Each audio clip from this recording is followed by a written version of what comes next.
एक गांव में कुंदन नाम का एक गरीब लड़का अपनी पत्नी और बेटी राधा के साथ रहता था। कुंदन हमेशा से गरीब नहीं था। उसके पिता धनी व्यापारी थे, लेकिन पिताजी की मृत्यु के बाद कुंदन के भाई शंकर ने उसे घर से निकाल दिया था। कुंदन का भाई शंकर पढ़ा लिखा था और एक वकील था। कुंदन जब भी उससे घर लौटने की विनती करता तो शंकर उसे डरा देता। चले जाओ यहाँ से, वरना इतना मुकदमा ठोकूंगा कि नानी याद आ जाएगी। हर बार की तरह कुंदन इस बार भी निराश होकर फिर घर लौट आया। आप क्यों रोजाना अपना अपमान करवाने उस शंकर के पास जाते हैं? वो कभी हमें घर में जगह नहीं देगा। कठोर ठंड में कुंदन सुबह सुबह लकड़ियाँ काटने जंगल जाता था। उसकी सेहत दिन पर दिन खराब होती गई और आखिरकार एक दिन वो खटिया से उठ ही नहीं पाया। कुंदन की गरीबी ने कुंदन की जान ले ली। अब कुंदन की जगह उसकी पत्नी लकड़ियाँ काटने जाने लगी। फिर एक दिन वो भी बीमार पड़ गई। राधा को इस बात का डर सताने लगा कि कहीं पिताजी की तरह उसकी माँ भी उसका साथ छोड़कर चली न जाए।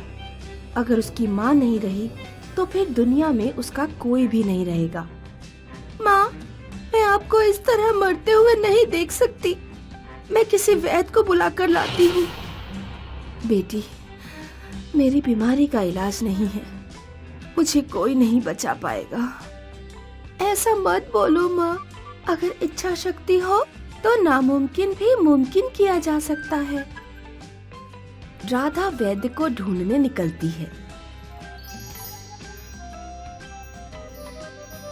उसे पेड़ के नीचे एक औरत तपस्या करते हुए मिली। माताजी, मेरी माँ को बचा लीजिए, वो बहुत बीमार है। मैं तेरी माँ को ठीक कर दूंगी, लेकिन तुझे मेरा एक काम करना होगा। मैं अपनी माँ की खातिर कुछ भी कर सकती हूँ। यहाँ से 70 कोस दूर एक गोभी का खेत है। उस खेत से एक गोभी का फूल तोड़कर मेरे पास ले आ। औरत राधा को एक नक्शा देती है। राधा नक्शा लेकर गोभी के फूल की खोज में निकल पड़ती है।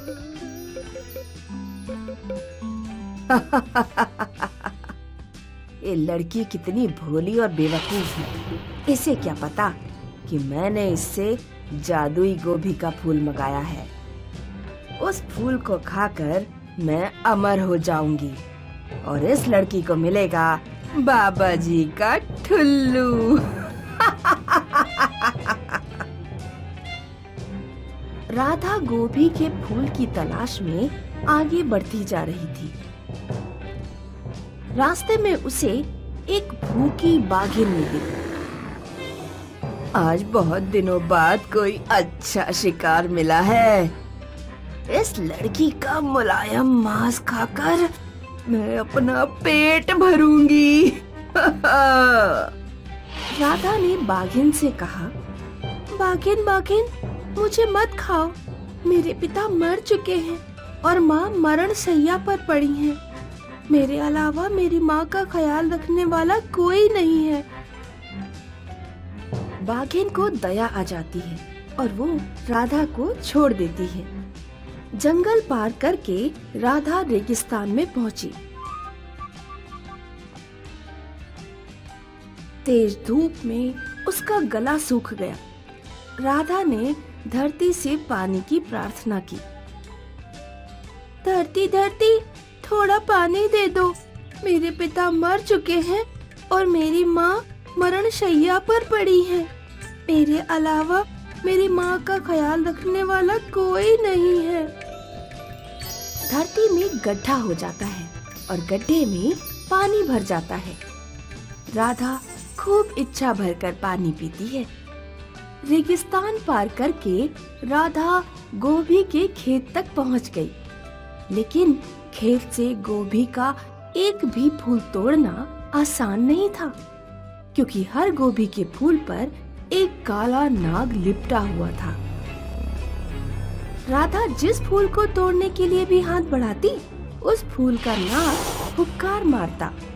सांप सांप, मुझे मत डसो, मेरे पिता मर चुके हैं और माँ मरण शैया पर है। मेरे अलावा मेरी माँ का ख्याल रखने वाला कोई नहीं है। तभी पीछे से एक लड़के की आवाज आती है। इस खेत में तुम्हारी दुआओं का असर नहीं होगा। क्यों? मैं इस खेत का मालिक हूँ। ये खेत श्रापित है, इसलिए तुम तो क्या, मैं भी अपने खेत से गोभी का एक फूल भी नहीं तोड़ सकता। हर एक गोभी के फूल में इतनी शक्ति है कि अगर इंसान एक बार खा ले तो जिंदगी भर बीमार ना पड़े। श्राप तोड़ने का कोई तो तरीका होगा। हाँ है, अगर मेरी शादी सिर्फ एक हाथ वाली किसी लड़की से हो जाए तो ये खेत श्राप से मुक्त हो जाएगा। क्या तुम्हारे पास चाकू है? तुम चाकू का क्या करोगी? तुम मुझे अपना चाकू दो। राधा लड़के से चाकू लेती है और अपना एक हाथ काट देती है। क्या तुम पागल हो? ये तुमने क्या किया? मेरे पास और कोई दूसरा विकल्प नहीं है। तुम मुझसे विवाह कर सकते हो। मुझे हर हाल में गोभी का फूल चाहिए।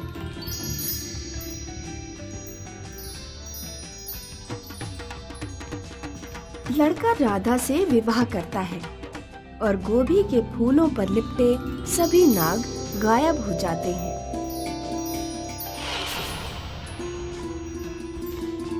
राधा एक गोभी का फूल तोड़ लेती है।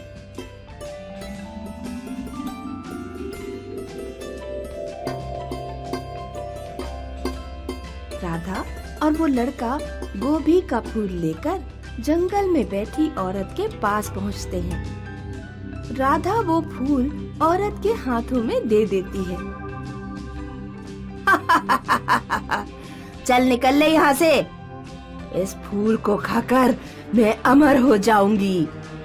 फिर मुझे किसी भी तरह बीमार करने का कोई तरीका नहीं। ये आप क्या कह रही हैं?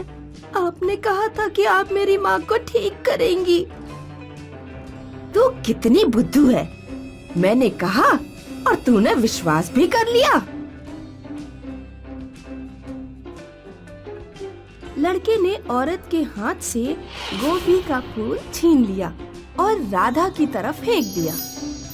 राधा, तुम इस फूल को लेकर अपनी माँ के पास जाओ, मैं इस औरत को संभालता हूँ।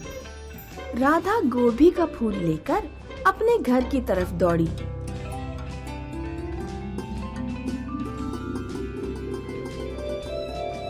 और उसने वो फूल अपनी माँ को खिला दिया। फूल खाते ही माँ एकदम स्वस्थ हो गई।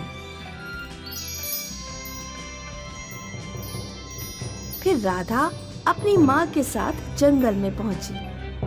औरत लड़के के पेट में चाकू घुसाने ही वाली थी कि तभी राधा और राधा की माँ ने उस औरत के हाथ पकड़ लिए और उसे एक पेड़ से बांध दिया। इस औरत को हमें मार देना चाहिए। नहीं, इसे ऐसे ही छोड़ दो, हमें किसी की हत्या का अधिकार नहीं है।